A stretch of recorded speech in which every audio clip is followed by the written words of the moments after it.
We had a wild one tonight on Raw in Corpus Christi, Texas, as we expected we would have, as there is a ton of news and a ton of debuts and a lot of storyline stuff to get into after Clash of the Castle heading into Money in the Bank. And as we expected, and as WWE has been teasing for several weeks, we did get the debut of Uncle Howdy slash the Wyatt Six. At least that's what we're guessing this faction is going to be called. And they finally appeared all at the end of the show in a very cool reveal. I thought this was really well produced, really well shot and presented, and it was pretty gnarly. I wasn't sure, are all these wrestlers supposed to be dead? Did I see a gunshot wound in the head of Chad Gable? What the hell's going on here? I'm down. I'm game. Whatever they want to try. They want to try some crazy shit in the spirit of Bray Wyatt. I'm all for that. And I think it's way too early to judge anything yet, but it sounds like from the initial reaction that I saw online, the little bit of it I saw as I was getting ready here, fans are kind of thinking this is pretty cool. So I'm interested to see what you guys thought of the big reveal. We have a ton of stuff to get into tonight. We had Seth Rollins returning, setting up a title match for Money in the Bank. We had nearly the crumbling and split of Alpha Academy, but not quite yet. That's probably one more week off in the making. We had some Money in the Bank qualifiers tonight as well. And Drew McIntyre quit WWE in the middle of the ring, came out, cut a promo, quit, left the ring, shut down all his social media. He is gone for 4 days until Friday when he shows up in Chicago and absolutely murders Phillip Brooks, which I fully expect him to do. But that was really cool, the way that was all set up. The Liv Morgan stuff tonight, Jack and Dom's jacket, was pretty fun. Some more, foreshadowing of tension in the Judgment Day, Sami Zayn and Braun Breaker stuff, all sorts of good stuff on tonight's episode of Raw. It was pretty loaded. So let me know what you thought of tonight's show. Give me your grades. A, B, C, or D, 1 through 10. I think in terms of post pay-per-view Raws, this one was up there in terms of getting a lot of stuff done because we don't have a very long turnaround between now and Money in the Bank. I think that's coming up in just a couple of weeks. So they have to get those qualifying matches done and get to Money in the Bank so we can start our big SummerSlam build. And WWE, I think, was just kind of waiting because if you notice, I don't know if you guys noticed this, I sure as hell did, especially on the channel with some of the numbers we've been doing on Mondays. The past 4 or 5 weeks of Raw, after WrestleMania, Backlash was still okay, but this build to Clash of the Castle, there wasn't a lot going on every week. It felt like a lot of placeholding, filler, treading water type of stuff because I think WWE needed to wait until we just got on the other side of Clash of the Castle, and then it's balls to the wall to SummerSlam with Money in the Bank stuck right in the middle. And I think things are going to start to heat up a lot. And tonight's episode of Raw, I think, was a good indication of that because we see a lot of changes on the horizon, changes with Damage Control, changes with Alpha Academy, obviously, and possibly even with Judgment Day now that Priest is starting to lean more on that babyface side. So lots to kind of unpack and get into and talk about and discuss and speculate on in terms of this summer. Plus, we might want to elaborate a little bit more on Clash at the Castle and whatnot, but we'll be getting into all of it tonight. But I think we kind of need to open with, we'll circle back to it later, but I think we do need to just discuss briefly the debut of Uncle Howdy and the Wyatt Six. And I want to know what you guys thought of that debut specifically, as it compares to Bray Wyatt's debut. Somebody pointed out Bray Wyatt, when he returned, I think it was also right. No, I guess no. He came back at Extreme Rules. I thought somebody brought up it was the first show after Clash at the Castle. That might have been the first pay-per-view after Clash at the Castle, but they could have done it at Money in the Bank. Don't think that really has a tie-in there, but when I think back to that Bray Wyatt debut, I think that was at the tail end of 2022, I think, right? I feel like this, at least the beginning of it, was kind of better. When Bray Wyatt returned, all we did was see his face, the fans popped, but it wasn't as elaborate as all of this was. This was shot like a horror movie, and I think it was really, I'm curious to know the production of this, if all of this stuff that we saw with all the bodies and the wrestlers, if that was pre-shot and they tried to work in a pre-tape into the live feed, or if that was all set up backstage prior to them revealing that. Whatever the case is, I thought it was a pretty awesome reveal. So basically, just to give you the rundown, I'm going to show you an image here in a minute. But after the Money in the Bank triple threat qualifier that main evented the show tonight, Jey Uso wins that. He starts leaving through the arena, and that's when finally the lights go out because we had 5 or 6 minutes left in the show. All of the glitchy QR code teases for the past couple of weeks, and especially last week, was signaling or what's it called? It was I can't even think of the fucking word I'm trying to say. It was singling out this Raw basically as where we were going to get that reveal. They had that countdown that was going to end tonight. So we knew all this was going to happen. It was probably going to close the show. So once that happened, the lights went out. We had that door in the entranceway, much like Bray Wyatt had. And then the door opens and a woman starts crawling out. And I assume this is Nikki Cross. And as Nikki Cross crawls out, she then kind of points for the camera to start heading to the back. And the camera starts walking to the back and the lights are out. And there's a figure there. I guess some sort of a masked figure standing right there. There's some bodies at his feet. The camera keeps going. Now it goes into Gorilla. Gorilla is decimated. Entire Gorilla position is just shut down. Lights are flickering. There's static and electricity going on. There's bodies and carnage everywhere. There's another figure, a man in a mask, sitting like on one of the desks there at Gorilla position. Then you go around the corner. There's another dude just standing there. And then you go a little bit further, and that's where you see Chad Gable with like a gunshot wound in his head and blood. There's blood splattered on the wall. This is all nuts. And then you see what appears to be Uncle Howdy. He comes all the way out now, tracing the same path that the camera just walked through, comes out to the stage there with all of them and says like, we're here or whatever. And you got a big glimpse of everybody here. And here's the final shot of Raw tonight. This is everybody we had. So after, I assume Nikki Cross came out, the first figure that she saw around the corner was, I believe, Eric Rowan. He's the one in the bunny rabbit mask and the mallet. You know, the Bludgeon Brothers. That would make a lot of sense for Rowan to be carrying a mallet. So I assume that's Rowan. Then they went around the corner and that gas mask looking thing or whatever. I think that's Joe Gacy. And then the fella with the long white hair there, I'm assuming that's Dexter Lumis. That was the one that was sitting on top of the desk in Gorilla when the camera was back there. And then, of course, Uncle Howdy, we know. So this is only a total of 5. I don't see 6. So it's like the Wyatt 5. And I'm guessing this is Bo Dallas, Dexter Lumis, Eric Rowan, Joe Gacy, they're telling me, from NXT, and Nikki Cross. I don't know if Nikki Cross is supposed to be like a Sister Abigail or what's going on, or maybe she's these are Funhouse characters. I guess that's what's happening here. Let me know if there's anything I missed because I didn't rewind and watch this again. I was just getting ready for the stream. So if I'm missing anybody or if there's an extra person I did not see, I know a lot of fans were expecting maybe Alexa Bliss to be a part of this. But we've also heard Nikki Cross's name mentioned a bunch as well, and that definitely appears to be her. So let me know if I'm missing any names there. But yeah, looks to be Eric Rowan, Dexter Lumis, Bo Dallas, Nikki Cross, and I think Joe Gacy. I wasn't sure of Gacy's tattoos, though, so I wasn't able to quite decipher who everybody was, but that's who it appears to be. And since this didn't look like it only was 5 of them, I don't know if they're going to do the Wyatt 6 or if there's even a 6th or if that name is just not going to happen. It's going to be the Wyatt 5 or we're going to get a 6th member later, or maybe the 6th member is the spirit of Bray Wyatt.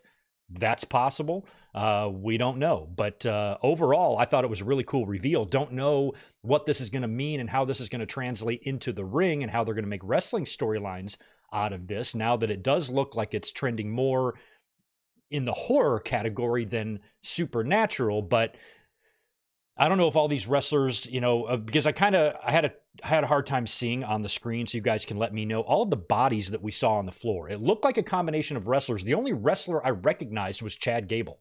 Did we see like Braun Breaker and shit laying down too? Like, did they get everybody? So if there's a whole bunch of wrestlers laid out and security guards, it looked like there were some dudes in black t-shirts and stuff. I couldn't tell who anybody was. It was just hard to see. So if these people were all decimated, is it going to be like some sort of a curse or a trance, or they're going to wake up not remembering anything? Or if next week they're going to ask Chad Gable, hey, How are you feeling after that gunshot wound to the head? And he'd be like, I don't know, man. I just woke up in my hotel. I have no memory of any of that. Like, is it going to be something like that? Or did the Wyatt family faction really go through the locker room and murder everyone? What do y'all think? Oh, you think one of them was Strowman? I kind of forgot, Juliet. I kind of forgot about Strowman. Yeah. I'm not sure if one is. Like, look, here's the picture that we saw. I mean, none of those guys are Strowman unless there was somebody backstage. Or you mean maybe one of the bodies on the floor. Maybe that's what you mean. Oh, no kidding. It's the Wyatt 6, S-I-C-K-S.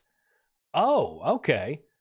You know, I am maxed out on characters on the title of this video, but I actually should change my Wyatt 6 in the title to Wyatt 6. I kind of like that. Actually, I can do that right now. That's interesting. Yeah, so they've already got merch out for these guys and everything. I don't know if that's such a good idea. Put merch out right away. Let's just do Wyatt. Changing the title of this video right now. 6. Okay. Wyatt 6 debut. Very cool. All right. Well, thanks for that update, too, because this is all kind of news to me. I didn't even realize they had merch out already, but nice. Yeah, I don't know if Triple H got taken out. What did you guys see? Somebody said Strowman was laid out in the back. What other wrestlers did you see laid out? One of the bodies was Gunther? For real? See, I got to go back and watch. All right, new one. Vontae's watching it. Looked like Braun Strowman laying there before they opened the curtain. Strowman could be the sheep. Watch it be Otis who turns into the Muscle Man. That would be funny.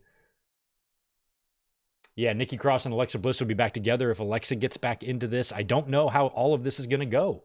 I mean, this is going to be really interesting. If we can start getting a Wyatt 6 and a Judgment Day and a Bloodline and all these different groups, it could be fun. Interesting stuff. But anyway, we're going to get into all of it here. I'm still trying to process it. It's all so weird because we don't exactly know what this faction is going to be. It feels like they're going to be heels, or if they're going back there murdering and shooting wrestlers in the head. That's usually not a babyface thing. So we'll have to see. But man, oh man, let me at least do some shout outs here while we're trying to process this. Then we will start running through the results of Monday Night Raw tonight. By the way, welcome to the show. Thank you for being here as always. This is going to be your Raw review for June 17th, 2024. And we are now heading into Money in the Bank. And this was a really, really wild show tonight. It's good to see all sports are scripted. Red Raven Rucker, Ajax Johnson, 7th season, Harry Rice, and Mab and Max Pokebra, and Reese Jones, and Big J, and How Wheezy. Those are some of the early channel members I'm seeing, along with Juliet. And Joshua Aparicio is here with $2. Thanks, dude. It looked like Boston faced the Cowboys tonight. I barely even paid attention to the NBA Finals. I knew that Game 5 was tonight, 3-1 Boston lead, and I think they beat the hell out of the Mavs. So kind of a boring finals. Might be the same deal for the NHL tomorrow as well. Did you see the legend? We met the legend, the Edmonton Oilers chick. You know the one. You know her. She did a video, and now it's kind of ruined. I kind of wish she wouldn't have done the video. I just like to think of her in that way. And now she's come out and revealed herself, and she's, I don't know. I liked her better before. Let's just put it that way. Barry MK, what's up, dude? Appreciate the $5. I'm going to see you in a couple weeks. I'm feeling bad for you. You're never going to get that Cross versus Xavier match. It was cracking me up. It was like, am I the only one that's noticing this? I saw last night the WWE advertised Karrion Kross versus Xavier Woods tonight. Xavier Woods quote tweeted the tweet, and then it was deleted by this morning, and I'm like, well, they probably just rethought the show and decided to postpone this for another week, but they changed the Kross and Xavier match tonight to Kross having a backstage segment challenging both members of the New Day, whoever wants to step up, and it turned out to be Kofi, so it's going to be Kofi and Kross next week. Then I suppose we'll get to Xavier. Sounds like they're slow burning this, whatever they have in mind here, and that's fine, but maybe just don't get so trigger happy and announce matches when you just rethink them. That's some Vince McMahon shit right there. But yeah, Barry saw my journey through this confusion of why they pulled Xavier and Kross tonight, probably mostly due to time. If I had to guess, with all the things they had going on tonight, that big reveal at the end, you know, and you already have something kind of spooky going on, like if the plan here is to have Xavier Woods come under the control or trance or something like that of Karrion Kross, and they tried to do something like that in their match that's kind of in the same universe as what the Wyatt 6 might be doing, and maybe they didn't want too much of that spooky stuff happening on the same show, or it's just time. And based on the returns and all the things we saw tonight, time probably did play quite a factor. So we'll see. We also have the new one. Good to see you, man. Mohammed is in here. Chad Jones, Sonic Plays. Always happy to see you guys. David Brown is in the house. Sex Machine is here. Channel member Isaac and channel member Nick Musser. Good to see you guys as well. We've got Stephen Harris. We have some good grades for the show tonight. A, B+, 9 out of 10. Good stuff. Solid marks. DJ Solo is here. Channel member Stone Cold. We got Jose Lopez. Yeah, Stone Cold, you're right. Creepy in a good way. Nate Dogg and Trekopedia is also here as well. Captain Ford Guns. What's up, man? Appreciate the very generous $15 drop. I'm so happy that Seth is back, but I hope it wasn't a Becky situation where he was rushed back. It's going to be a great match regardless. Raw was great. Keep up the good work, brother. Well, thank you, Captain. We will be talking about Seth Rollins in a minute because he did open up the show. I was hoping to get him back by SummerSlam anyway. So the fact that he's back a little bit early than maybe I expected him to, I don't think he's Darby Allining himself. I think this is the way Seth works. He doesn't know any other way. He does not like to take time off if he doesn't have to. And if he's healthy and he's ready and he's had a significant time enough at home to recharge his batteries and wants to come back, who are we to tell him not to do it? I don't think at all it's a situation of WWE making him or forcing him or anything like that. But I thought we would get Rollins for SummerSlam. I didn't really think we would get him for Money in the Bank, but it makes sense that he would want to be in Money in the Bank to recapture his championship. And now we're getting that match at Money in the Bank with Priest, which kind of makes me wonder. I mean, if Gunther is going to be belted at SummerSlam, I can't see them taking it off of Priest to put it on Rollins just to give it to Gunther. But then again, Rollins and Gunther might be a little sexier of a matchup on the SummerSlam marquee than Priest and Gunther. But I'd probably just do Priest and Gunther, to be honest, and find a way out of that match at Money in the Bank. We will see. Thanks again for being here, as always. Good to see channel member Brian Spencer. Always happy to see you. Who else is here that I haven't hit yet? Roman Stone, Leon Gore, Rodrigo, Brian, Nino Monton. Good to see you. Anybody else chiming in? Nick Steele, happy you're here as well. Fly, Mike Scott, Superman, Bass Fisher, channel member. Good to see you as well. We got Green P, Sinister Rain, Jacob A. Nice. All right. Beetle 911, Lula Twins. Lots of people here. Here's some more supers. Let me knock these out real quick. Juliet is hooking up Nick Steele. Nick Steele with a Good Mic Work Commentaries membership. Juliet, thank you as always for hooking up our friends here. Rachel Mills, good to see you. Mercedes Monet was at the basketball game. Yeah, happy for Mercedes. I got nothing really against the Celtics. I don't really like the part of the country of New England, so I don't really care either way, but happy for Boston fans. As long as they're not beating the Pistons, really, at the end of the day, I don't give a shit.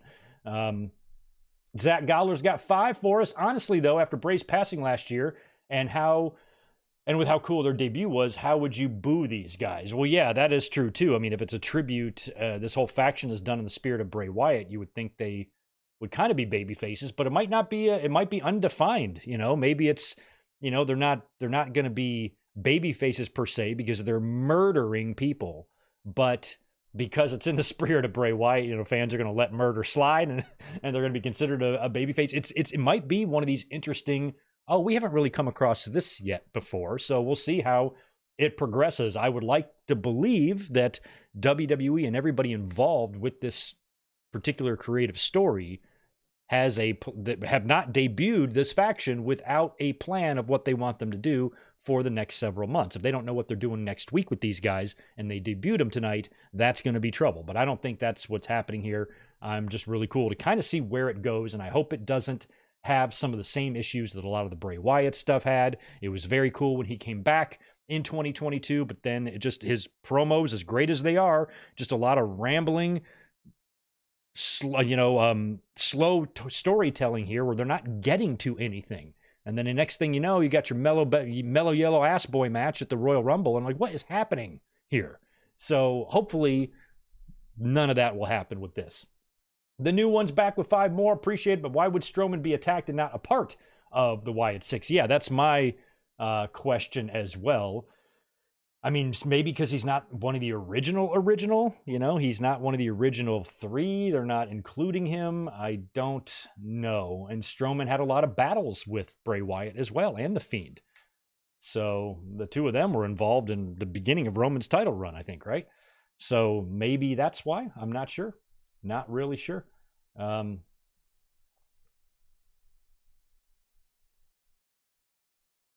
Yeah, Zach, you just said the same thing I did. I said that earlier on, since we only saw 5 of them here, and it's supposed to be the Wyatt 6. Is the 6th person or the 6th member the spirit of Bray Wyatt? And I think that's very, very, very possible. MJP is in the building. What's up, man? Danny from Oak Park is also here.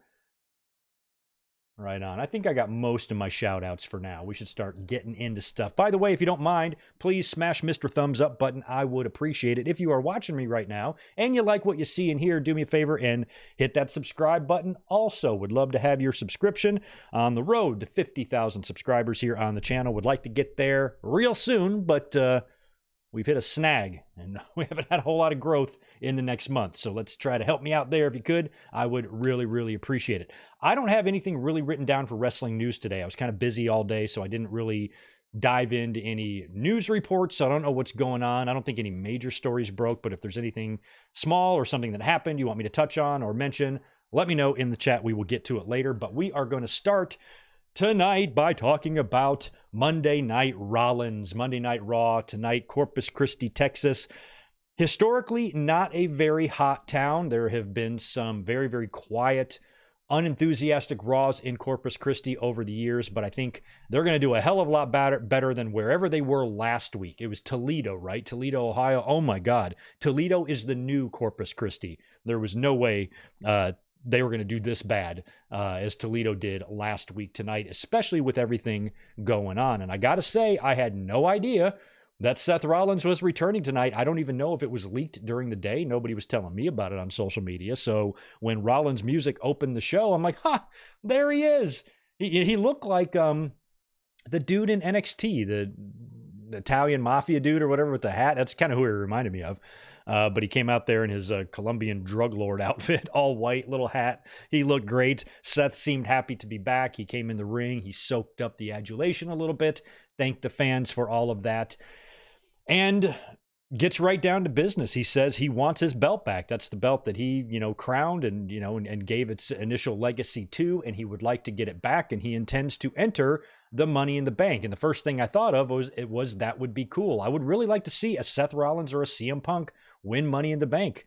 That would just be fun to see them try to repeat what they have done in the past. And Rollins reuniting with the Money in the Bank 10 years, right? After he won it. Didn't he win it in 2014? Won the title in 2015, right? So it would have been a 10-year drought in between briefcases there, and Seth winning it again, a little throwback run. I think it would be fun, but he never got to that point because he was then interrupted by current World Heavyweight Champion Damian Priest, who comes to the ring and basically just offers Seth Rollins a title shot. He goes, look no further. If you want a shot, I'll be happy to put my title on the line against you. And he even said that at WrestleMania, he wanted to cash in against Seth. He didn't want to cash in against Drew. He wanted to cash in against Seth because of who Seth was. And he wants to, basically prove to himself that he's a champion by taking on Rollins at Money in the Bank. Now, Rollins is suspective of this at first. He kind of suspects an ambush, and he goes, look, man, I know what's going to happen here. I'm going to say yes, and then your boys are going to attack me. And Priest is like, no, dude, for real. They don't even know I'm out here. And this is not that hard. Do you want a shot at my title? Yes or no? And then Rollins is like, well, if it's that simple, yes, I'll take it. And they agree to the title match. So it's going to be Rollins and Priest for the World Heavyweight title at Money in the Bank. And I like that match because it kind of makes you think. Now, right off the bat here, it's only the first night, so we'll have a couple more weeks to think about this. We'll be doing predictions and diving into this match 900 different ways. But my immediate kind of gut feeling on this is that Rollins is not going to win the World Heavyweight title because I just believe it's Gunther's time at SummerSlam. And it does feel weird that Gunther is basically going to be lined up to win the title, but it doesn't feel like he's been on TV much. Where has Gunther been? I guess he was one of the ones laid out in the back tonight, but I haven't really seen Gunther on TV much, certainly not doing anything in the ring and not having a match since King of the Ring. So we'll see if Gunther gets back involved, but they don't really need him right now until it's time to set up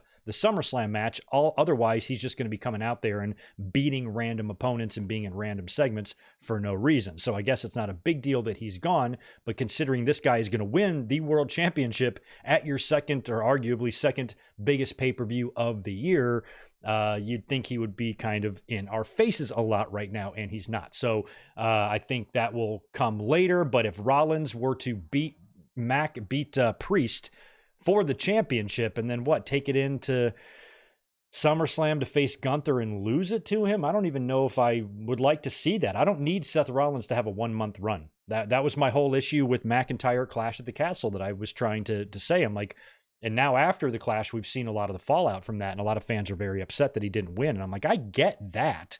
I understand that fans who like Drew would have said, oh, we really wanted him to have that moment. Totally get it. You are well within your rights to be disappointed about that. But when fans are taking that disappointment and turning it into WWE doesn't know what they're doing, they're creatively inept all of a sudden, they made the worst decision ever, just because you don't like it doesn't automatically make it the worst decision ever. It fit better into their creative plans to have McIntyre lose. You could have given him his moment and then take the belt off him at SummerSlam or before SummerSlam. Okay, you could, but then why? What's the point? Just what is even the point of that? Just to give him his moment for the sake of giving him his moment, then you're going to create a whole bunch of unnecessary belt hot potatoing just to get it back on Priest so he can drop it to Gunther. None of that shit is necessary in my mind, but some fans really wanted to see that, and I didn't, and that applies here as well with Rollins. If Gunther is going to win the title at SummerSlam, like I'm expecting him to, and everybody and their grandma is expecting him to, I don't need Rollins winning the title here. So I'm wondering if Rollins is going to, if something in this match is going to cost him or potentially thrust him into a brand new program. He's going to fall short here. Plus, he's not in the Money in the Bank match, so you don't have to worry about him getting the title shot that way. Maybe somebody interferes or something happens in the match that sets Rollins on a collision course with them at SummerSlam. Because if Rollins does not win the title against Damian Priest, think about this. If Rollins does not win the title against Damian Priest at Money in the Bank, then what the fuck does Seth Rollins do at SummerSlam? Part of me is wondering if we're going to get a triple threat. And I feel like that might be the best way to do it at this point because Rollins is now back.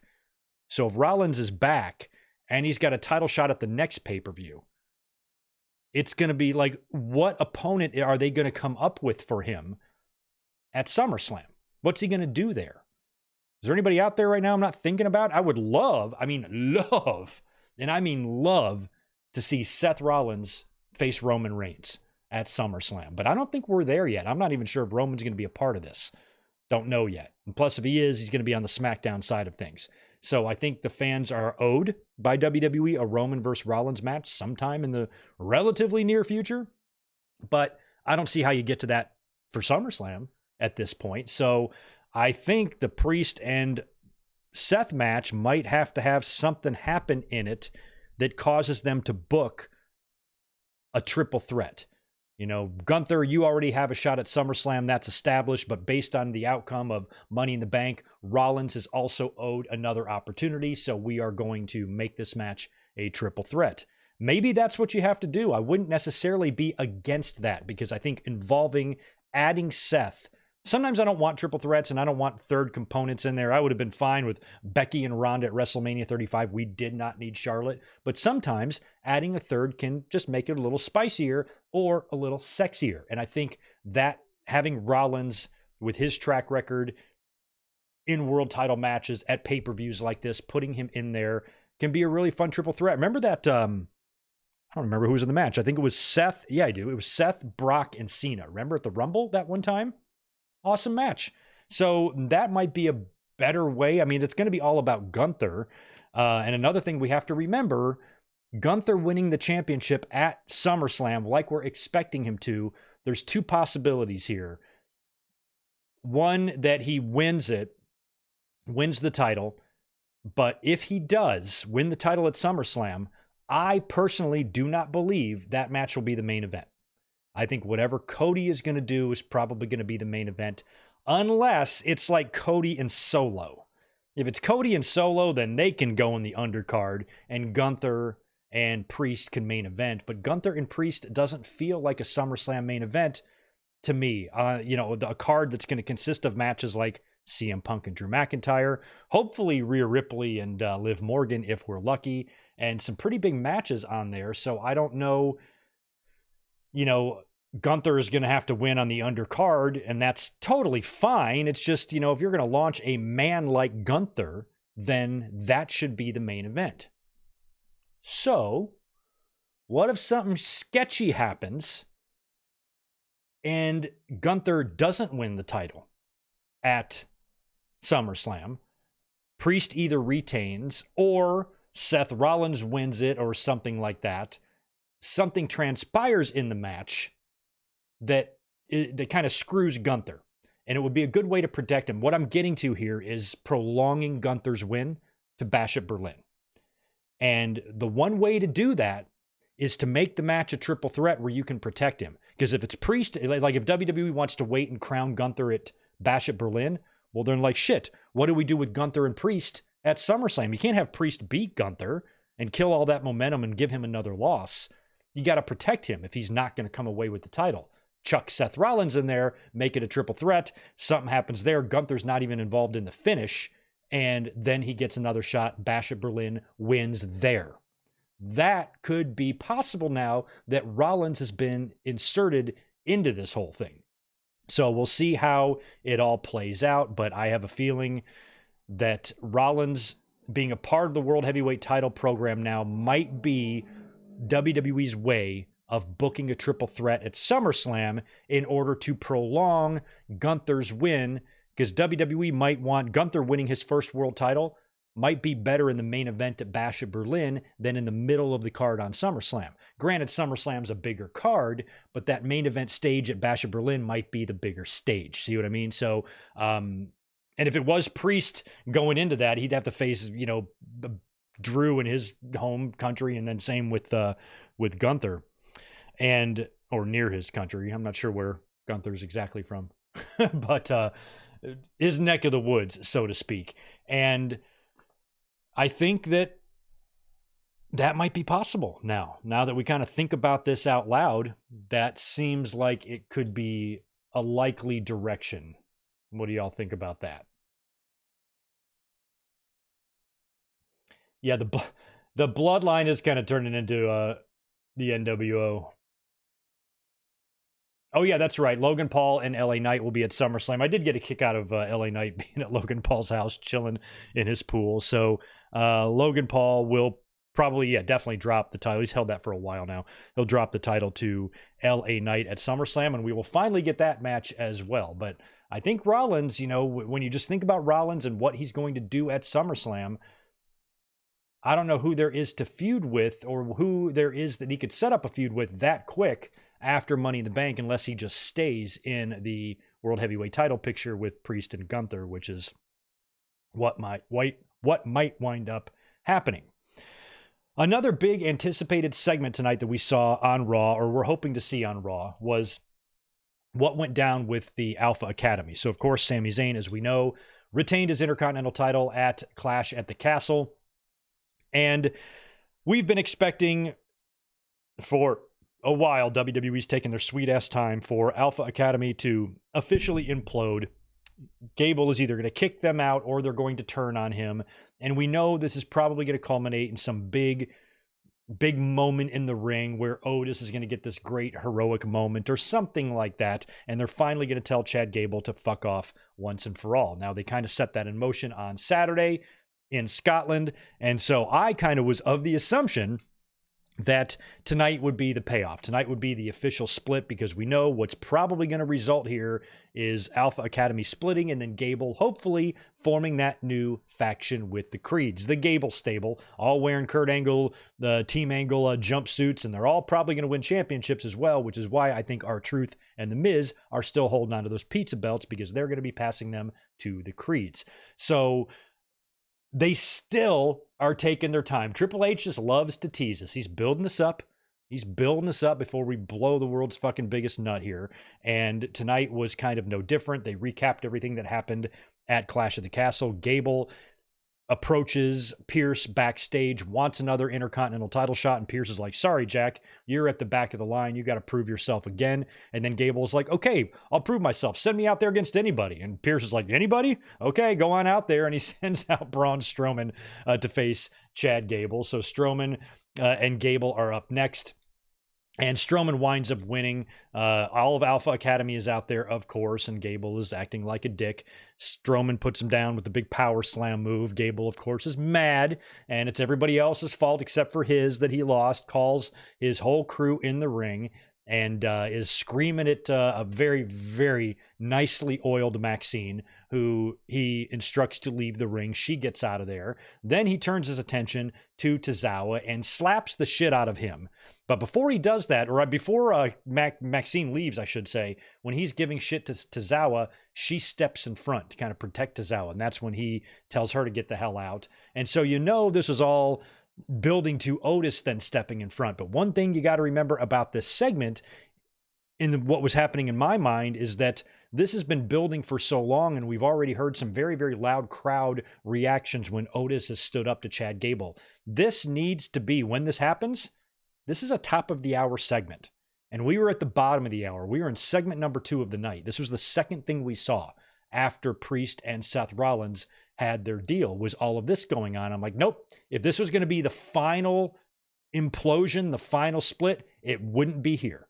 So I already knew that this was not going to be it, and it wasn't. Otis winds up stepping in for Tozawa after Tozawa gets slapped. He shoves Gable down to the ground to a huge pop, and then leaves and walks away with Tozawa and Maxine. So people are online were like, well, that was lame. That was lame. I'm like, that ain't it. That ain't even close to it. I think we're going to get something else, at least one more segment to signify this now that Gable, his teammates have walked out on him. Now, if you fast forward a few more segments in the show, Gable approaches the three of them backstage and they're packing up their shit. And Otis is like, we're leaving. We're leaving. Fuck you. We're out. So they officially leave Gable now. They leave and he seems alone. How can you leave me or whatever? But you could immediately see the gears turning in his head. I'm like, okay, there we go. That probably is a better way to set it up, because I was having trouble envisioning like the Creeds coming out there in like a spontaneous argument. You know, Gable still got his cronies out there trying to get them to help him out. And then when the match doesn't go right, he's abusive. So if the Creeds were to run in right there and help him beat down Alpha Academy, that would imply either that they're coming in spontaneously and then Gable's like, oh, we should form a group, or it's premeditated and Gable's been secretly recruiting them behind the scenes and planning the time where he uses them to replace his current faction. But I think it's better this way. When Alpha Academy walks out on him, Gable is now dejected. He's alone and he is angry, and he's going to go find himself appropriate and suitable replacements and backups. And I think that's when he's going to go recruiting the Creed brothers, and we should see them debut next week. It better be next week, or maybe maybe they slow burn this one and Gable is off TV a couple of weeks while he licks his wounds and then returns and attacks Alpha Academy. It's probably going to be something where Otis is going to be booked in a match next week or whenever they do this, and then Gable's going to interfere, and then Tozawa is going to get in there and turn the tables, and Otis and Tozawa are going to have Gable, backed up into a corner, and then the Creeds are going to come in. Something like that, I feel like, is what they're doing, but we're going to have to wait just a little bit longer to get that. And I didn't think we were going to get the Gable stable, because I'm hoping that's what they call it, It won't be, but I hope it is. I didn't think we'd get Gable and the Creeds necessarily happening tonight, but I did think we would get a little bit more of a dramatic moment in the ring. You know, like I still think we need to get that. We need to see Otis like kind of completely snap. So maybe that's what happens, you know, next week or something. He fucking loses at Chad Gable. Maybe he knocks down Maxine and then he freaks and he's just, you know, he sees red and he's going right after Gable, and that's when he's attacked by the Creeds. But I certainly don't want this. You know, I want Otis to hopefully be elevated by this whole situation. Right now, it's positioning Chad Gable to be elevated greatly when he has this faction, this Vijay upgrade with his faction. He's going to get a much better looking crew there. But Otis has been on the cusp of stardom a couple of times, and I think this could be another potential little boost for him. And as a matter of fact, last week, he talked about losing his peach. And I'm wondering if his peach comes back. There has been a little bit of Mandy Rose chatter. I don't know if there's any fire to this smoke, but I've seen a little bit. Her name's been brought up. You know, maybe she sucked enough millions out of OnlyFans that she can take a chill pill on that for a while and go back to wrestling. I mean, shit, I don't know. And maybe we can get Otis and his peach getting another crack at this thing 4 years after the fact. You never, ever know. So I think that's coming next week. But the timing of this segment tonight was what was the most telling. You could tell that, for me, it was a 5:30 p.m., 8:30 p.m. on the East Coast segment. That's not where something this major is going to happen. So we will have to wait another day to see that finally get paid off. Before we get into the next thing, let's knock out a couple of these supers. I think you guys have some questions. Chris Ludek is here. What's up, my man? Appreciate you being here as always. Thanks for the $5. I know Triple H likes to build up stables breaking up, but in my opinion, they can't drag this Alpha Academy stuff out much longer. Well, I don't think they are. It's happening now. They're still doing it longer. I saw somebody on Twitter saying that Triple H loves to edge us. And I guess that's kind of what he's doing. Just a little edging is all. And it's coming. You certainly can't say they're waiting to start it because it's definitely started. But I think Triple H, what I do appreciate about him is kind of like what they're doing with Ricochet too, is that they're more dialed in and understanding of what the internet is saying. So I think half the damn internet is expecting the whole Alpha Academy to implode on this particular Raw. So they make us wait one more week. Everybody's expecting Ricochet to be gone from WWE, and then they write him off TV in a way that could see him come back one more night. I'm still expecting, by the way, no Samantha Irving on the show tonight. She took the week off, assumingly to be with a convalescing Ricochet. Michael Cole said tonight that they don't think Ricochet might not even be back in the company. And I think that before Ricochet's contract is up, he's going to come back and attack Braun Breaker and have a match with him and lose, is what I think is still going to happen. I could be wrong about that, but if I am wrong, then this has got to be the first way anyone has been written off TV like that before, because that was very odd way to do it. I'm not against it. I like different stuff. I don't like everything being done the same way year after year after year. But it is tough to wrap my head around that actually being Ricochet's final end in WWE. I have my doubts. We had a really fun spot where Pat McAfee was doing like an instant replay, play-by-play replay of the hotel room key drama from last week with all of Judgment Day standing around the table, and how Balor kind of had it in his pocket and he tried to be all slick and put it back on the table, which I didn't notice last week. You guys pointed it out to me in the chat. And he's got the telestrator. He's doing all this shit. That was funny. And then we cut to backstage. We cut to Judgment Day backstage in their little clubhouse. And Balor, who is in the main event tonight, triple threat Money in the Bank qualifier, assures Damian Priest that he's going to win the Money in the Bank, but Priest doesn't have to worry about him cashing in on him because he's going to cash in on Cody. I'll cash in on Cody. Don't worry about it. You trust me, right? And Priest's like, yeah, I trust you. I mean, honestly, I'd cash in on Cody too. I'd rather have that belt than Priest's belt, but I do like that was causing a little bit of a rift, and I was hoping kind of that would mean that Balor was qualifying. The moment Jey Uso announced himself for Money in the Bank, I figured he was at least going to qualify.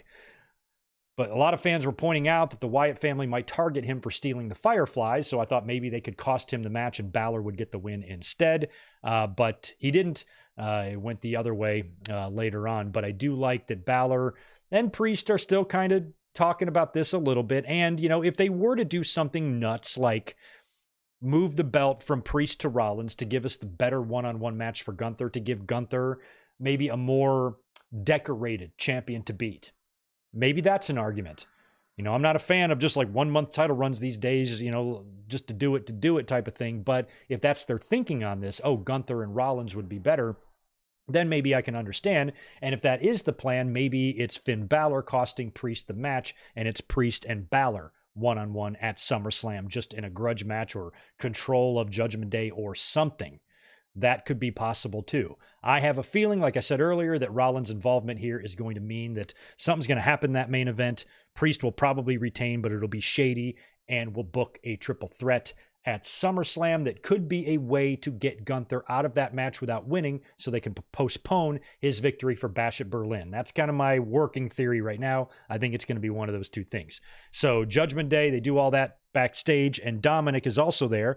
And Dominic is a little bit perplexed because he seems to have lost his very, very awesome, sexy, and sweet-ass cow vest. It's gone. It was just here, man. My vest was just here. It's gone. Well, we know who has it, don't we? We'll talk about that later. Up next was a women's Money in the Bank qualifier, triple threat here. I kind of like that they're doing triple threats for qualifiers. Is this a new thing, or is this something that's been going on for 20 years and I'm just now noticing? But I don't remember too many of these, but maybe it's probably something they've been doing since 2012, and it's just now like light bulbs going off in my head. Oh, look at that. But anyway, it's triple threat. Zelina Vega. Loved her gear tonight. She looked great. Versus Kiana James and versus Io Sky in a Money in the Bank qualifier. During the match, of course, Dominic is out there. Dominic is not out there. During the match, Liv comes out in the middle of it. Current World Heavyweight Champion, by the way, for the women. And she is wearing Dominic's vest. So she's out there. She's got it on. It's huge on her. And she comes out just to kind of distract a little bit. And we end up getting an over-the-moonsault to Kiana James for the win. So Io Sky does qualify here, although she is having problems with her teammates who were not so lucky this evening. Did I even write down their match? I remember them having a match, but I'm not sure if I wrote it down. Anyway, but Io Sky does qualify for the women's Money in the Bank. Then we go to that replay of what happened between Braun Breaker and Ricochet last week. That's when Cole kind of says, we don't know if we'll ever see Ricochet in the WWE again, and we might not, but I do think he might come back for one quick final match to lose to Breaker and then go off to AEW. Then we get a Sami Zayn promo. So Sami Zayn comes out to the ring. He, of course, retained his Intercontinental title in Scotland against Chad Gable in a hell of a match, too. And he says he's moving on from Gable. He's moving on from Chad Gable. He feels for the rest of the Alpha Academy because he's been in their shoes before with everything that he went through with the Bloodline. But he's the IC champ, and he has to focus on facing all challengers for that Intercontinental title. And that's when Braun Breaker comes out. And I kind of like that. I'm like, okay, slow, just don't skyrocket him right to the world title. He didn't get in the Money in the Bank, or he didn't get in King of the Ring. And I was wondering how they were going to keep him out of Money in the Bank, because he's not going to lose a qualifier, I don't think, unless it's a triple threat and somebody comes and fucks with him. So maybe putting him in an Intercontinental title match instead. Now, when I think of Sami Zayn and Braun Breaker, I would actually prefer this match to be at SummerSlam, to be honest. But it might be a Money in the Bank thing. And Breaker comes out and tells Sammy that he's going to be taking that title off of him. And that prompts Sheamus to come out and get in Breaker's face. And Raw tonight was in Corpus Christi, Texas, South Texas in June. And Sheamus is wearing that long sleeve shirt with the tie, with the hat, and the big leather jacket. What the fuck is the matter with you? It's gotta be hot as balls there, and you're wearing that stuff. So he gets in Braun Breaker's face. They kind of focus on each other. And, well, actually, before they do that, Sheamus comes out first and is kind of talking to Sammy. He wants the Intercontinental Championship that he's never won, and he was both of them were ignoring Braun Breaker. That got Breaker upset. He got in Sheamus's face, and the two of them started beefing, and then Sammy was like kind of in the middle of it going, you know what? I guess I'm just going to leave this up to you guys to work out for yourselves. And he convinces the two of them. It was kind of cool watching Sammy. It was kind of like a glimpse of like the old heel Sammy, an old instigating, shit stirring Sammy. And he's right in the middle. He goes, you know what? I think you guys should face each other tonight. You should just totally beat the shit out of each other tonight. And he convinced them to agree to a match against one another that I think was an official number one contenders match, I think, because that's the way the announcers were wording it, but I didn't catch that officially.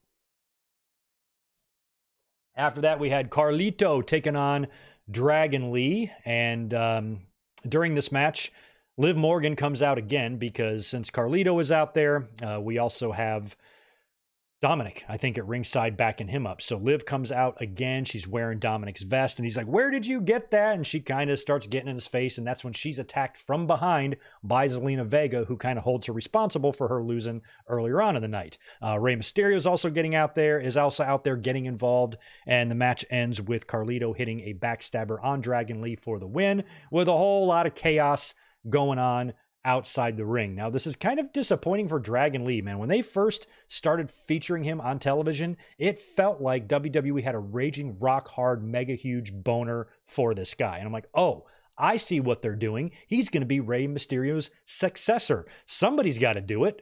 So what a great choice. No problem. Great wrestling family there, that Dragon Lee. So I'm all on board with this. And then next thing you know, he's just kind of like, nah, off. And I feel like he could be presented so much better in that regard instead of in situations like this where he's losing or getting beat down. He needs to be the one saving people from run-ins, not getting beat down and people having to save him and whatnot. And I think there could just be better ways to utilize him if you really do want him to be your next luchador legend, like we kind of all thought they wanted to. But Dragon Lee is really not doing a whole lot for me right now on the roster. Neither is Carlito, for that matter. And Carlito's return has been largely disappointing because I really like Carlito and I was hoping WWE would do a little bit more with him this time. But I think maybe he just came in too hot. That return at Backlash last year in San Juan, Puerto Rico, whew, it's like one of the coolest reactions I think I've ever seen. So there's nowhere to go from that but down. And that's a shame because Carlito's awesome. After that is when we were backstage and we saw Alpha Academy quit and walk out on Chad Gable. I talked about that earlier on and what that all means. And then it's time for Drew McIntyre to make an appearance. Now, I questioned whether or not Drew would be on the show. In my Clash at the Castle review on Saturday, I speculated that I don't think Drew was going to be on Raw in Corpus Christi either, just like CM Punk is. I think he's going to wait and show up on Friday on SmackDown. So I was questioning whether or not he'd even be here for Raw tonight, but he was. He's going to be cutting a promo. So he comes down to the ring, music and all, and he gets in the ring and he just starts standing there. He's not saying anything. And he's letting some time pass and he looks like he's trying to kind of psych himself up to start talking. And he's just, I just can't do it. I just can't do this. Fuck this company. I hate this company. I quit. And he just says, I quit, and he leaves. So he was just basically like, I just don't have it in me anymore. And I kind of like that. Now, a lot of fans have been sniffing out what they believe is going to probably be a double turn between Punk and Drew McIntyre. I can kind of see that vision now, although quitting seems more like something a babyface would do on the verge of becoming a heel than vice versa. But it might be a way to kind of draw sympathy for McIntyre. One thing I do like that they did at Clash at the Castle when Punk screwed him is McIntyre did an excellent job of telling that story facially. Now, after the match, he went batshit nuts and he was screaming and yelling and choking people and he got fined. But prior to that, when Punk screwed him, and I think when he kicked him with the dick shot, it was just like the look on his face of utter heartbreak. He wasn't even looking at CM Punk anymore as a man who he wants to kill. He was looking at him as a man, why are you doing this to me? Type of thing, and it's like, oh, and that part, when you see that as a fan, that part of you wants to see the monster rise in McIntyre and literally rip the head off of Phil Brooks. And I feel like they're close to kind of achieving that. But they're going to take another step backwards here because Drew McIntyre, I'm fully convinced, is going to be on SmackDown on Friday. Now, the one question is, storyline-wise, is Drew McIntyre's character legitimately quitting, and then he's going to have a change of heart and then come back and attack CM Punk? Or does the character Drew McIntyre have no intention of quitting at all, and this is a ruse? He's making CM Punk feel that he got the best of him. He's making CM Punk feel that he's won. Because if Drew McIntyre is quitting and leaving the company, then CM Punk wins. Is he luring CM Punk in to a false sense of security where Punk is going to go out there on SmackDown, not having to look over his shoulder, not having to worry about anybody or anything because he won. He got the best of Drew McIntyre. And hell, you know, I'd have him get in the ring. I'd have him cut the promo in front of the Chicago crowd. I'd have him leave the ring. And then maybe a backstage segment or something as he's walking to the arena. Maybe Kathy Kelly or, whoever. I love Kathy Kelly. I just remembered how much I love her since I said her name. Anyway, Kathy Kelly or Kayla Braxton, someone like that, kind of catches CM Punk as he's leaving the building. And that's when McIntyre is lurking in the shadows, and he comes out of nowhere and like maybe really, really annihilate CM Punk to where they can maybe do some camera tricks or something. Maybe it's a brutal brawl and you got Kayla Braxton screaming. Maybe the cameraman falls or the camera is kind of shaky for a minute. You can't really see what's going on. You hear a loud noise and you see CM Punk head first through the window of a car, just with his ass hanging out of the window and his feet dangling, something like that to where he's severely injured. Shawn, like Triple H, what Triple H did to Shawn. In 2002, you're damn right it was me, Shawn. That type of thing. Bust CM Punk's shit all up, knocking him out maybe for a couple of weeks. And then as soon as Money in the Bank is over, Punk comes back, gets out of the wheelchair, challenges McIntyre to SummerSlam, and boom, you're off and running.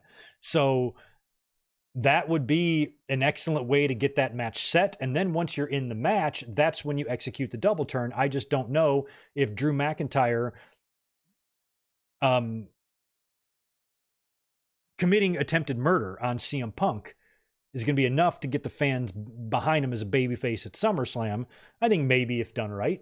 So that's my big question is what do you guys think? Is Drew McIntyre's character doing this on purpose? Is this a ruse to fool CM Punk and lure him into a false sense of security and then attack him? Or does his character really mean it? He's going to go home, sleep on it, have a change of heart. Not really sure. It could go either way on that. But I thought it was good. I kind of like this because it wasn't what I was expecting. I mean, obviously, you're going to, an enraged McIntyre is what you would expect here. But I did speculate in the Clash review that he wouldn't be on the show at all. And this is kind of like the next best thing. Don't show your hand quite yet. And actually, quitting and making us think you quit is kind of fun. Now, this would have been way more effective if they would have done this 2 months ago. What if McIntyre did this right after WrestleMania? What if McIntyre did this the night after WrestleMania on Raw when there was still the question about his contract? I mean, you're never going to be able to,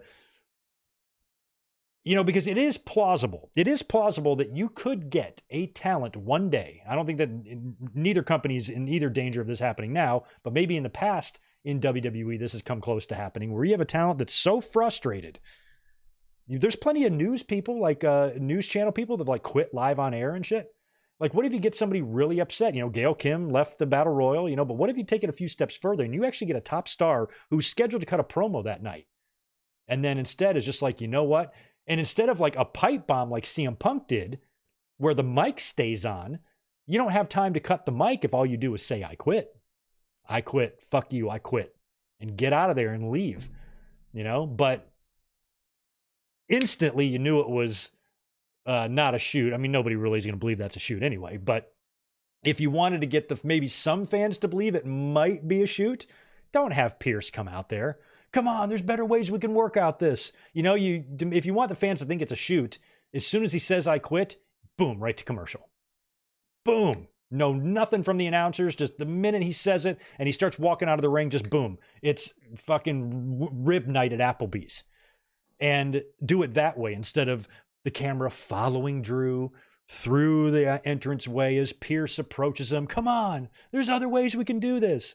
I'm like, if you really want to fool us or make us think there's a chance it could be legit, you can't do it like that. But I think it would have been way more effective if this was happening when McIntyre still had that uncertainty about his contract. and its extension. That would have been way, way, way more effective. Here, every fan knows that he's full of shit here, and he's not quitting, and he's probably not even going to be off TV for an extended period of time. He's probably going to be in Chi-Town getting him some of Mr. Brooks, and who knows, maybe even delivering a Claymore to Larry. Little fucker probably deserved it anyway. So yeah, Drew McIntyre quits. What do you guys think about that? Before we get to our next segment, I want to acknowledge a few other people here, but I'm going to go all the way down to the bottom and see if you guys have any input on this. Oh, I do like this. Drew McIntyre goes to TNA and challenges for the title. I just saw a clip tonight of McIntyre debuting, or I guess Gallows debuting in TNA years ago. And a younger McIntyre, I'm in the middle of watching the show Shameless right now, and a young McIntyre looks like Jimmy, a.k.a. Steve Jimmy, facially. Not the same body. Facially, they kind of look like each other. If you watch the show, you know what I'm talking about. But if they did, imagine if they did kind of incorporate TNA. What if we got a McIntyre and Punk match at Sacrifice or something? I can't even see that being a thing. I had a couple people yelling at me today because of a half-ass viral social media post I put up that was getting a lot of traction. That actually was very respectful. I was actually really pleased to see. I was basically illustrating that I'm okay and talking about why I'm okay with the finish at Clash at the Castle, because there's a lot of fans upset and whatnot. And everybody who kind of disagreed, there was nobody like really yelling or screaming or calling each other names or being overly stupid or aggressive. There was some spirited debates going on, but no one was being like full-blown assholes to each other. And it was kind of refreshing, because one of the things I said in that post is like, I can see the other side's point.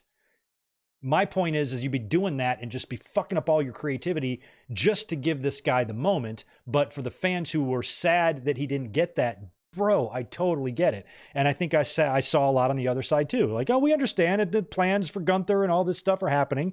So, it made more sense. But, it was, wasn't so one-sided, or there was people kind of understanding the opposition a little bit more there with those two. So that was kind of nice to see.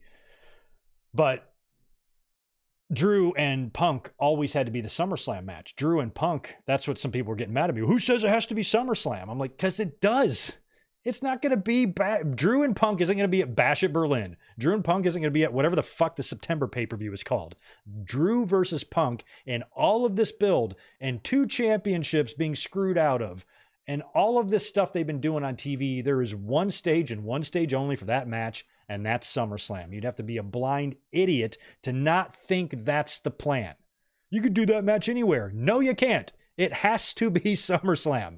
And it's just that so difficult to kind of like hammer that home. They're not going to do Punk and McIntyre at Money in the Bank. It's going to be SummerSlam. That is a SummerSlam match. That's what we're getting. They've been telling us we're getting that match for months now, which is why I didn't think that McIntyre really had a legit shot to win the title, even though I did predict him, because at the time of doing the predictions, I didn't know if Punk was going to be there, and I decided to predict that he wouldn't be. And if he wasn't there and Judgment Day is banned from ringside, then what's stopping Drew? The only thing that's going to stop Drew is Punk. And then the day of the show, Punk was spotted in Scotland. I'm like, well, my predictions are done now. If I had this information of Punk shopping in Scotland, I would have picked Priest to retain. But at the end of the day, it hopefully will all work out in the end. We'll have to see. Oh, yeah, that was the point I was getting to, Juliet. They made mention of this, I think, before the show was even over on Raw tonight, that Drew McIntyre deactivated all of his social media accounts. So that kind of lends more evidence that it could be Drew's character just trying to fool everyone, just go completely dark. Nobody knows his whereabouts, what he's doing, or where he is. And that's the best way for an ambush, is make yourself invisible. So maybe that's what he's doing, his character, and that makes more sense, honestly. But I suppose he could have legitimately quit, and then he goes home and seethes some more and realizes that he's never going to be able to rest until he kills CM Punk.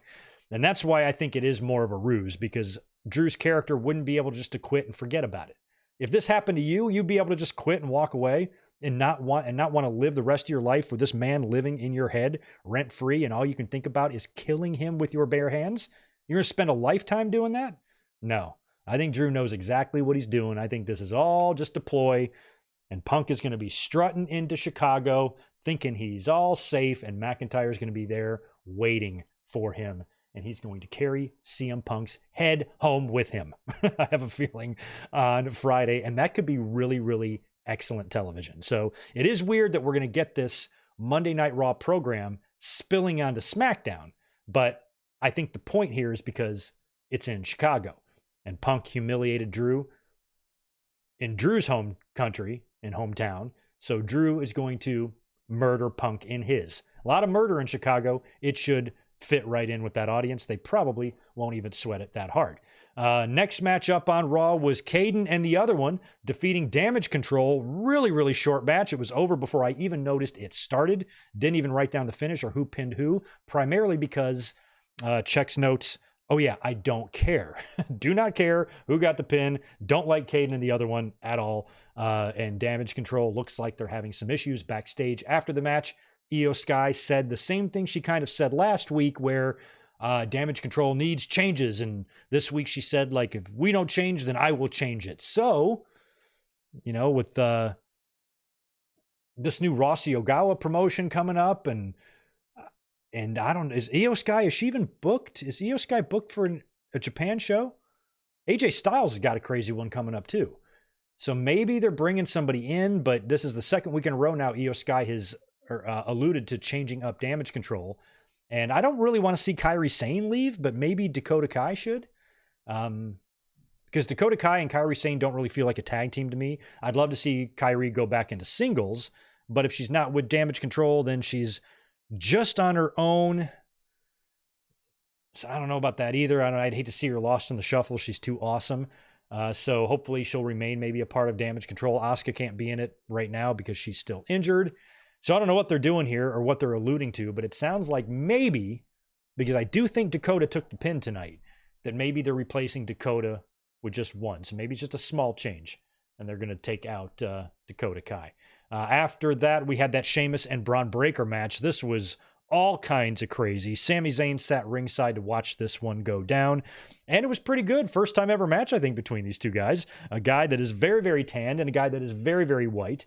This was a very fun match to watch because you knew exactly who which guy was. They did not look alike at all.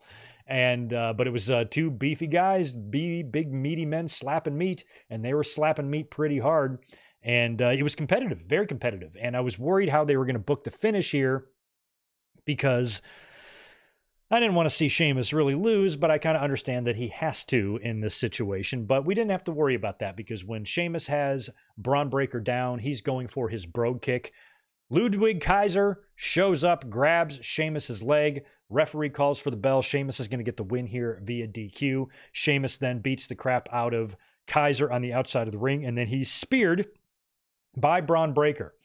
And then after Breaker spears Sheamus, Kaiser then reemerges, starts attacking Sheamus some more, and he positions his leg on the ring post in that way they've been doing lately to kind of set it up there to get a running start and then kick it.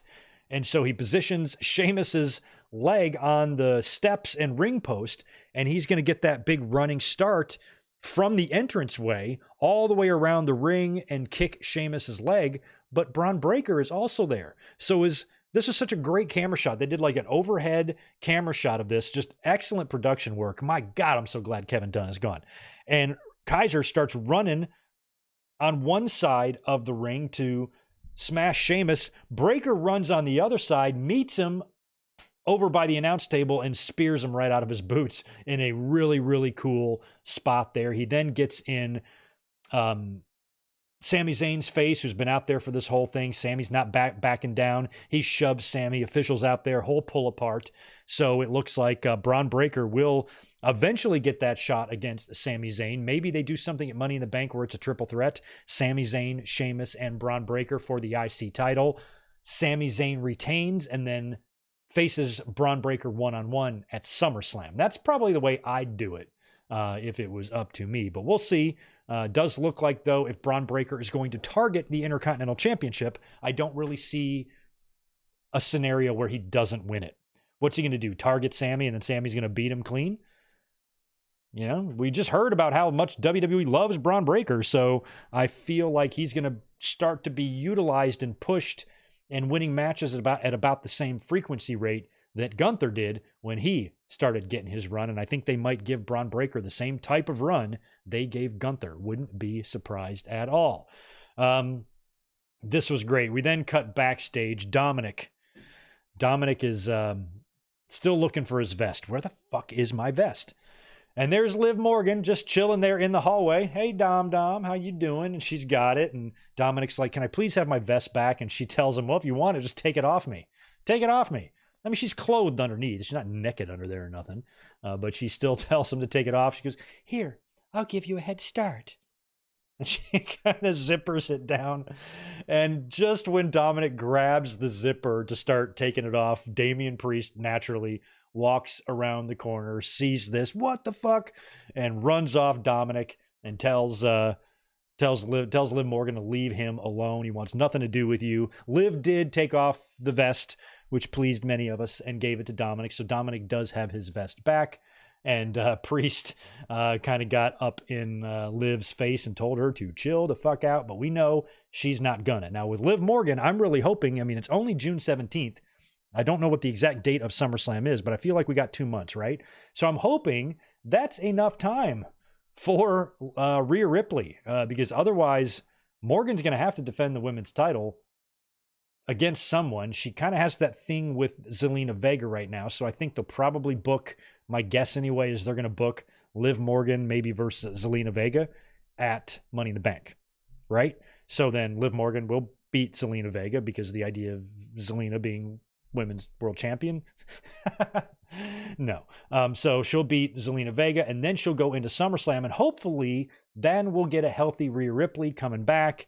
I mean, if the stuff really heats up with Dom, something's going to have to happen, like an actual kiss or something like that. And then Rhea's coming back. So whatever her prognosis is on her recovery, I hope it's going well. And I hope she's on schedule, because when the injury happened, it sounded like she could be back by SummerSlam if everything goes well. But we don't know. Hopefully, one of our wrestling websites or journalist friends will give us an update on that as soon as they hear one, because I would like to know what her status is as well. But she hasn't been on TV, even though they've been mentioning her, and it sounds like she's pretty pissed off. After that, we got a backstage segment. I talked about this earlier on. WWE advertised yesterday Karrion Kross versus Xavier Woods for Raw tonight. Xavier Woods and Kross both quote tweeted the announcement, and they were both looking forward to the match. Both tweets, I think, are still up, by the way, but WWE deleted the post. So that match obviously was off for whatever reason. Either they were running short on time for all the stuff they had going on here tonight, or maybe they want to wait a little longer before they maybe turn Xavier Woods. I don't know what this is going to result in, but the fact that they're kind of targeting him, you know, makes me wonder if they can finally be going in a different direction with the New Day or whatever. But Kross basically issues a challenge to both members of the New Day, one of them to face him next week, but says he kind of hopes it's Kofi instead of Xavier. So that was kind of weird. And then they immediately cut to the New Day, who accepts, and Kofi's like, since you mentioned my name, I'll accept your challenge. So it's going to be Kofi and Kross next week on Raw.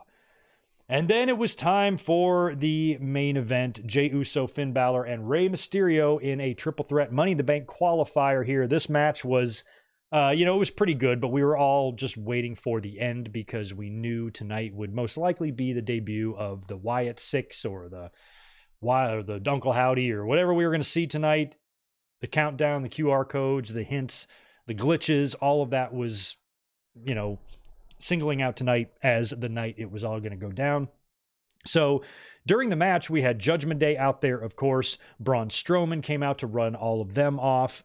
We had Finn Balor hitting a coup de grace to Rey Mysterio. Looks like that's going to be the finish, but Jey Uso came in with a splash to Balor as he's pinning Rey and is able to pin Balor for the win. Jey Uso advances and qualifies for Money in the Bank. I figured he would be in this match because that promo we cut a couple of weeks ago where he made his intentions known, I'm like, not only do I think is he going to be in the Money in the Bank, I think he could possibly win it or be an odds-on favorite to win, so he at least has to be in it. So a lot of fans, though, were pointing out that he might have stolen Bray Wyatt's Fireflies, and maybe the Wyatt Six or Uncle Howdy can target Jey Uso. They might still be doing that, but they allowed the match to happen first. They didn't stop the match. They didn't interfere in the match, and they didn't prevent Jey Uso from winning the qualifier. They came out after the fact. So after Jey Uso won the match, he's celebrating in the crowd. I'm looking at the clock. I'm like, well, we got 5 more minutes before the top of the hour. Something's going to happen. And that's when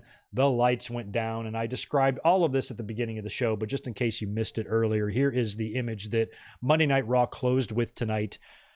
When Jey Uso was celebrating, we had the lights go out, the door appeared, and then the woman started crawling through, who I guess is Nikki Cross. She crawls to the camera there, and then excuse me. And then the camera starts going towards the backstage area. You see who I believe is Eric Rowan in the big rabbit mask and the mallet. And then they go into Gorilla, where it's completely decimated. Lights are out. There's bodies everywhere. Carnage. They said it was like Gunther and Strowman and Chad Gable were all laid out. Bunch of security people.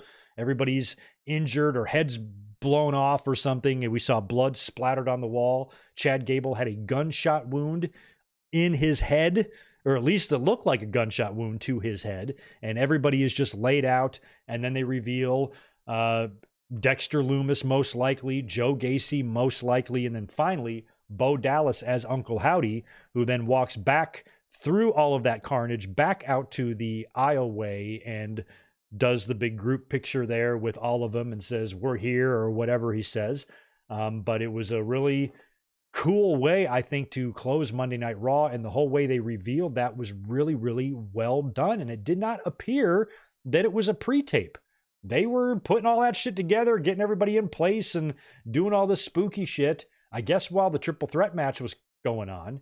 And then they revealed all of that. I mean, that could have been pre-taped and spliced in somehow, but it looked pretty live to me, and I thought it was cool. So we don't know what this means, where this is going to go, who this faction is going to target, if they're going to be heel or babyface. But since they're murdering wrestlers backstage, I mean, what's the answer? What's the explanation for what we saw? Are these wrestlers going to claim that they don't remember what happened? They just woke up that morning in their hotel room with no recollection of what happened? You know, because otherwise, Chad Gable should be out of action for a little while if he got shot in the head by the Wyatt Six. So I don't know how all of that's going to work or how it's going to translate into the ring. And of course, it is only 5 members. So if this faction is going to be called the Wyatt Six, which many of you were pointing out is spelled SICKS, if that's the name of the Wyatt Six, maybe it's just 5 of them, and the 6th component is the spirit of Bray Wyatt. That kind of sounds cool. So we will see where this goes. I really have paranoia that it's going to kind of fall flat or just not work or something, because we've, seen instances like this before. But I hope it does, just for the sake of Bray Wyatt, just out of, respect to him and his memory. I really hope that this can be something that's good. But it's a little too early at this point to judge it. All we can do is judge the debut and the reveal, and that was done really, really, really well.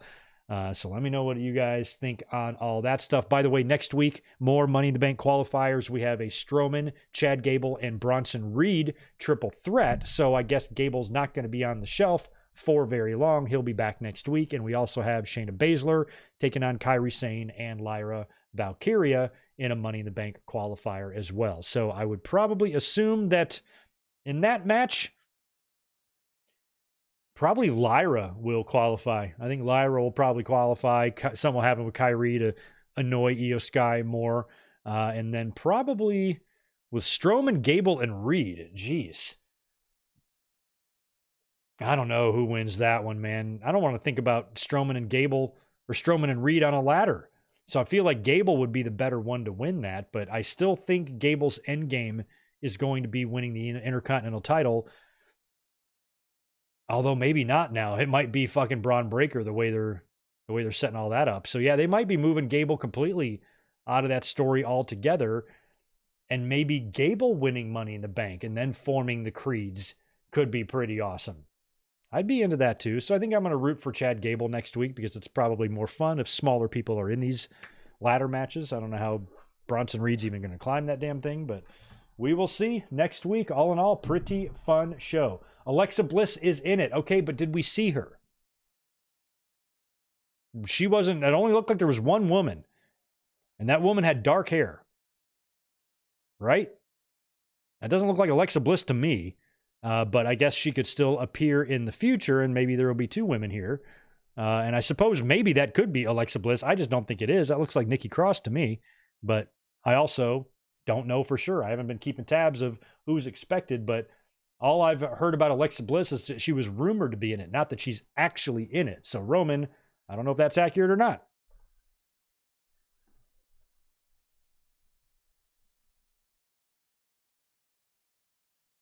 Mohammed misses Ricochet. Raw doesn't feel the same without Ricochet there. Yeah, we might not see him again, man. I've got some more super chats. I want to say hello to longtime channel member Reese Jones.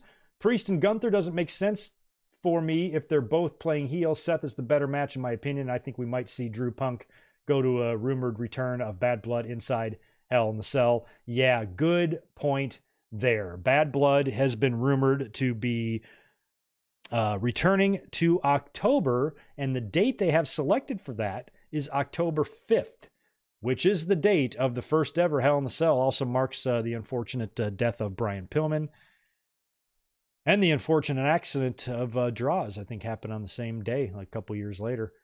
So it looks like it could return to that day, and if you're going to put a Hell in the Cell match at Bad Blood, McIntyre and Punk has to be the match you do, right? I absolutely think it has to be.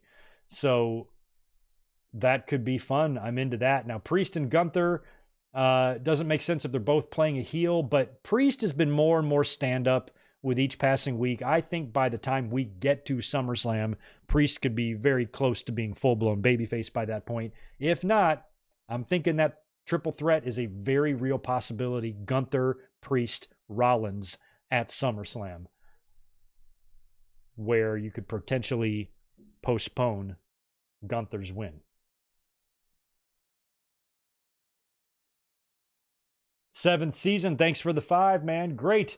The ghost of Chad Gable is going to haunt, bully the Alpha Academy. Yeah, that maybe is what they could do. But if he's got a triple threat next week, I mean, granted, they announced those matches before the Wyatt Six murdered everybody, so maybe they just have to change it, and Gable's not going to be in that qualifier now because of the Wyatt Six, but I don't know. I don't know how they're going to explain this.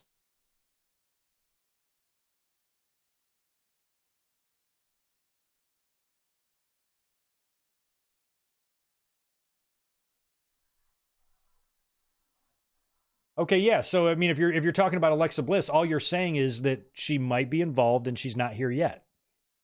So we'll have to wait for that.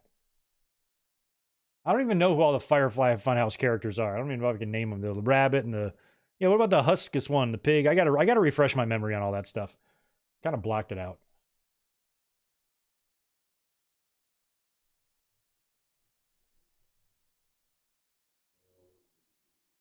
Braun is that dude. He is that dude. Man, he's been getting so much shit for his theme music. I don't even hate it. I hate Def Rebel. God, they fucking suck. They're the worst. WWE right now is going through one of the worst theme music times in history. But this one specific theme for Braun Breaker isn't the best theme in the world or anything, but I don't hate it. I think Braun Breaker could have a worse theme. It's high energy. It reminds me of fucking Megadeth. Symphony of Destruction. It's got that beat or something to it, and it's not that awful, but like Bailey's is awful. She has like 4 different intros. So many of them have to say like the catchphrases first, and Def Rebel just can eat a dick. I hate them. But I don't think the Braun Breaker song is the most... put it this way, I like Braun Breaker's song a hell of a lot more than I like Braun Breaker's name, because his name can suck it. God, I hate his name. He does Frankensteiner. He does Steiner Line. What's the other one? Frankensteiner, Steiner Line, Steinerplex or something. I'm like, why don't you just name him Steiner then? Yeah, shell shock, I'm with you. All we can do here in this situation with something like the Wyatt 6 is hope for the best. Just hope that it works and hope that it's compelling and offers some good TV. And because if it's a success, a lot of people Bray Wyatt will receive a lot of credit for that, in his death, for bringing a level of creativity to the business that we have not seen before, and that living on, through family members and other factions and stories. Yeah, 22 months for you too, man. Zane G, right on. Yeah, I miss CFOs too, man. Wish they could reunite and come back to WWE. Jim Johnson, though, we can miss him and everything, but, he's not exactly young anymore, and there's probably better options. But if we could somehow channel 1994, 1995 Jim Johnson into today's WWE, he'd probably come up with some pretty cool shit, I bet. So, right on. Titanium Titan, good to see you, man. Good to see you. Yeah, the woman tonight that we saw was Nikki Cross. That's why I'm not so sure if Alexa Bliss is going to be in the faction or not, unless Nikki Cross is Sister Abigail and then Alexa Bliss is going to be somebody else, or she's just going to come back as Alexa Bliss, because she was a part of that. She could just come back as her old self to be in this, right? I mean, she is a big part of that. So I think if Alexa Bliss came back, it would be somewhere in that realm. But, you already got a woman in there, Nikki Cross, so you will have a faction with 2 women in it. Not against the rules by any means, but you are going to have a faction with 2 women in it. So just something to think about. But I don't really, like, with this stuff, man, it's hard for me to, like, really look hard for clues and stuff, because I just don't care. I'd rather you guys find the ideas, take the clues, and you guys sniff out the mystery and then just tell me. I like taking the easy way. I'm the guy who watches the movie instead of reads the book.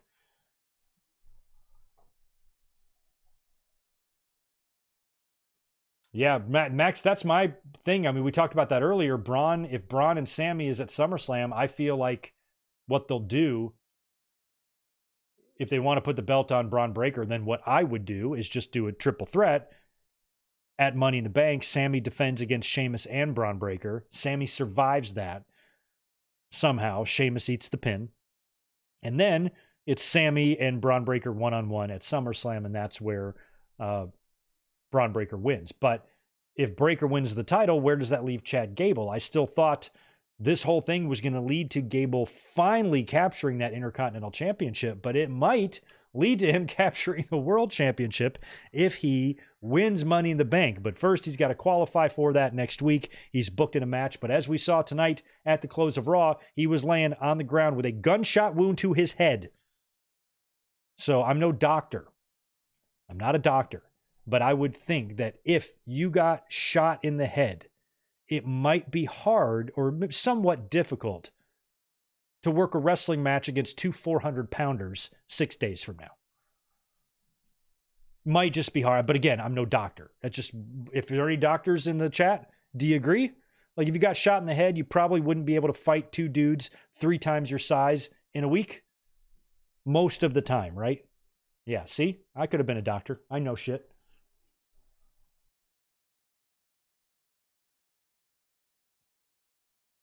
Yeah, I'm fine with that, because we've seen women added to factions, but have we gotten 2 yet? Well, I guess maybe well, no.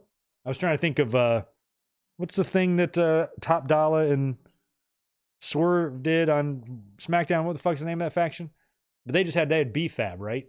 So have we seen a faction with 2 women? I mean, yeah. Yeah. Because we've had managers. Oh, I can name a faction with 3 women. Damage Control. Look at there. Okay, so Zane, you've got Braun Breaker winning the briefcase, but he is not... What's his deal with Money in the Bank? Because if you remember, he was really pissed at Adam Pearce for not putting him in the King of the Ring. So what's Adam Pearce's excuse for not giving him a Money in the Bank qualifier? Maybe the way to keep him away from a Money in the Bank qualifier is to put him in this Intercontinental title situation. Kind of keeps Braun Breaker distracted, but doesn't make a lot of sense for his character. He can go after the Intercontinental title anytime. There is a match coming up on a pay-per-view that can give you a free title shot, world title shot anytime you want. That should be top priority for everyone right now. So I don't know why Breaker isn't demanding a match, because they haven't advertised him in any King of the Ring, or I'm sorry, I keep saying King of the Ring, any Money in the Bank qualifier, right? So it's almost as if he's going to be too distracted in the next couple of weeks with this Intercontinental title bullshit to even get in the match, unless he has a last minute qualifier and then Sheamus screws him or something. I don't know, but hell, we had a whole pull apart tonight with Sammy and Braun Breaker.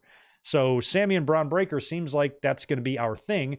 And if this does wind up leading to Braun Breaker beating Sami Zayn for the title at SummerSlam, yeah, where does that leave Chad Gable? Maybe Triple H has been impressed with Gable's work and he wants to create another Kurt Angle.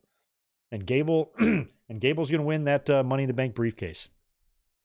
He might use it to cash in it on the Intercontinental Championship because he wants that belt so badly. But I think Gable, if he is able to win the match and the gunshot wound has not killed him and he's able to win next week and qualify, I think you need to seriously consider him for actually winning it. Because I think he'd be great. I do. Right on. Okay, well, that was quite the review tonight. Thank you so much, guys, for being here this evening. I appreciate it. It should be a pretty eventful week on the channel. Not sure if you'll see me in the next couple days, but I'm sure I'll have some bits hitting the channel. And we will be doing another watch along this coming Sunday. And this Saturday for the podcast is looking like it's going to be another Saturday Night's Greg event.